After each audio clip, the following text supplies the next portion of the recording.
and when it doesn't matter what you've done with your tent, you will be buried. The winds can reach in excess of 100 miles an hour, and with wind chill that can take your temperature down to minus 55. It's one of the most beautiful and at times inhospitable places on the planet, the highest, windiest and coldest landmass on Earth. For 200 years, Antarctica has been drawing adventurers, and later this year a team of 8 explorers, including a number of serving and former military personnel, will be aiming to journey across a vast expanse of it, travelling 10,000 miles from their base at Dartmouth via Chile to Antarctica to explore untrodden ice fields and carry out scientific research. Plus mark the life of a legendary Antarctic explorer, Sir Ernest Shackleton. The terrain is simply unforgiving. It's like trying to haul up the Khumbu ice field on the slopes of Everest. Some of the terrain is quite frankly the most challenging you could experience on the planet, and we will be moving through huge crevasse fields and trying to avoid falling in. As with all these things, there is a bit of trepidation in taking a team into the unknown and facing the risks we face. Clearly, we want to make sure everybody comes back safe, and that's the number one priority. But I was asked this in 2012 when I went down to do the crossing, the first crossing, and I had an answer which actually involved my own children. So my children are grown up now, but back then they were young children, and I was questioned about leaving young children. Well, we in the military do that. That's something we're trained to deal with. More than that, though, on this occasion, it was the fact that actually their very futures are going to be influenced by the effects of what's happening and what we're doing to the planet.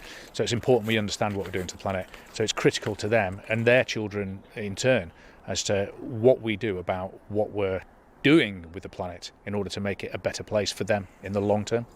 So what's the science part of this expedition? The team are going to Antarctica to look for traces of microplastics, fragments and fibres less than 5 millimetres long, which, thanks to global pollution, now contaminate every corner of the world and are being consumed not just by wildlife, but by we humans too. Recently, the MOD published a detailed strategy on climate change and sustainability, and the general behind that report is a patron of this expedition.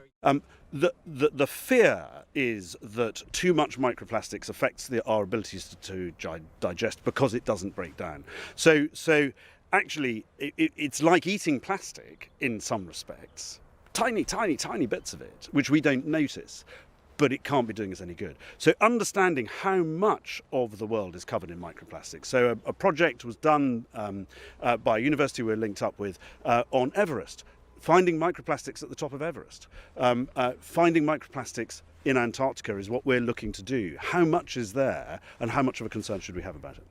The team aim to land at Portal Point on the Antarctic Peninsula sometime in December. From there they'll head upwards, climbing 2,000 metres through crevasse fields to an area known as the Forbidden Plateau.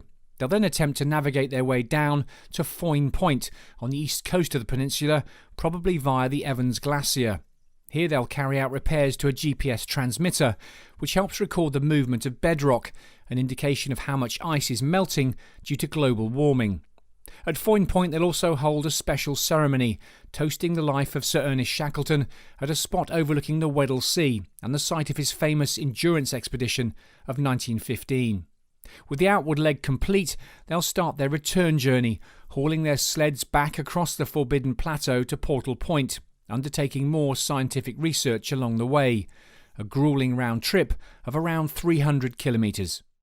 And at that point, that should be around the 5th of January 2022, which will be 100 years to the day of Shackleton's death on board the Quest vessel, his motor vessel for the Quest expedition. And we'll raise a glass of whiskey to Shackleton, looking over the Weddell Sea where his endurance exploits were the fascinating and hugely renowned tale of his survival in the Antarctic waters of the Weddell Sea. To haul this sort of weight across this terrain burns a lot of energy. The team have a nutritionist helping them fuel their training and advising what food and vitamins to take with them onto the ice. In Antarctica, even though it may be sunny, their skin's going to be covered by clothing, and a lot of our vitamin D we get through the sunlight. We get some vitamin D from our diets, but it's not enough really. We have to eat quite a lot of the foods, for say example dairy products, and have a lot of cod liver oil just to meet the requirements. So with going to Antarctica, we're going to make sure that their vitamin D is optimal, so there's no risk of any deficiencies before, and then we'll retest them afterwards to see if they become deficient, but hopefully with the correct supplementation they won't be deficient at all. The risks involved in an expedition like this are pretty significant. As well as the danger of falling down a deep crevasse, the mountainous terrain means there's a very real likelihood of an avalanche. As well as wearing locator beacons, the team also carry these lightweight probes, which they can quickly deploy to try and find a buried colleague. So now, equipped with your probe and shovel, you know roughly where your person is buried. You probe, probe, probe, probe, probe, until you find them, and you will get a distinct feeling, a thud, when you hit a buried person. At that point, you get your shovel and you dig almost like a madman. You've got a matter of minutes to get that person out alive. More than about 4 minutes, probably they will not survive. The majority of the team are experienced Antarctic explorers. Former sailor Anthony Ginman is the expedition number 2. He's one of just a few Britons to have skied to both geographic poles. So this is the inside of our tent on a nice, like almost a spring Devonshire day. But the reality is, on Antarctica, this would be incredibly noisy. The tent would be banging with the winds. Yeah, and temperature-wise would be very, very cold as well. So only when the stoves are on is the tent actually nice and warm inside. And the warmest you can be inside the tent is actually in your sleeping bag as well. Smile for the camera. For safety, the teams are roped together in groups of 4, allowing one team to help rescue the other if they fall into a crevasse. So this is called a polk, and the word polk comes from Scandinavia, obviously for sledge. So this is a sledge that I've used on previous Arctic expeditions, and it just gives you an example of what we use to pole all of this gear. With the science equipment that we'll be taking as well, then our sledge or polk can be in the region of about between 100 and 130 kilograms. So using a rucksack or a Bergen would be just too much. So the polk is the preferred method to easily drag heavy weights over snow and ice. So how do you train to haul 100 kilos across an ice field?